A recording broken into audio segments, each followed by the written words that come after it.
Dans ce tableau de bord, je vais pouvoir affiner mon affichage, la liste des notifications si le nombre de résultats est trop important.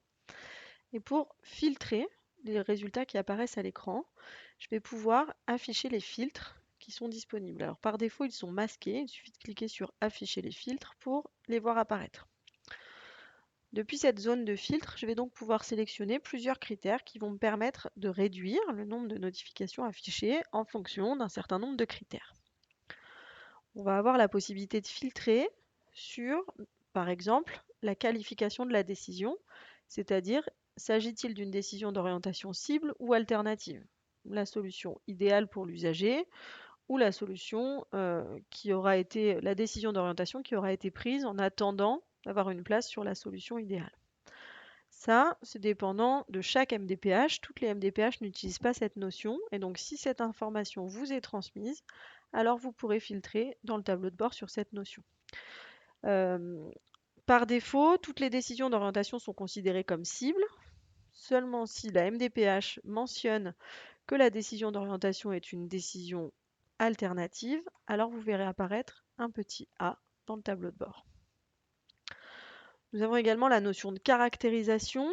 C'est une sorte de priorisation des décisions d'orientation pour lesquelles les MDPH vont pouvoir vous indiquer si la situation est très urgente, très problématique ou au contraire moins urgente.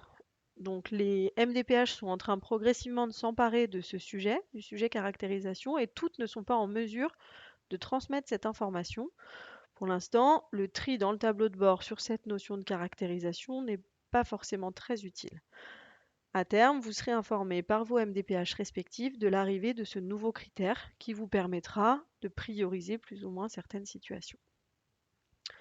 Vous pouvez également filtrer sur la temporalité d'accueil. Est-ce que pour cet usager, il s'agit d'une décision en accueil permanent ou temporaire? Et sur la validité, vous pourriez choisir de n'afficher que les décisions en cours de validité pour ne plus voir dans votre tableau de bord les décisions qui sont expirées. Vous pouvez ensuite filtrer sur les statuts, faire le choix par exemple de ne visualiser que les décisions d'orientation que vous n'avez pas encore lues. À ce moment-là, vous allez décocher tous les statuts, sélectionner celui qui vous intéresse et cliquer sur Filtrer. Vous verrez apparaître les résultats qui correspondent à votre filtre et vous pouvez réinitialiser à tout moment.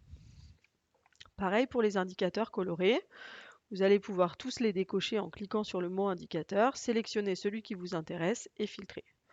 Dans tous les cas, si ce message apparaît, c'est que votre filtre est trop restrictif.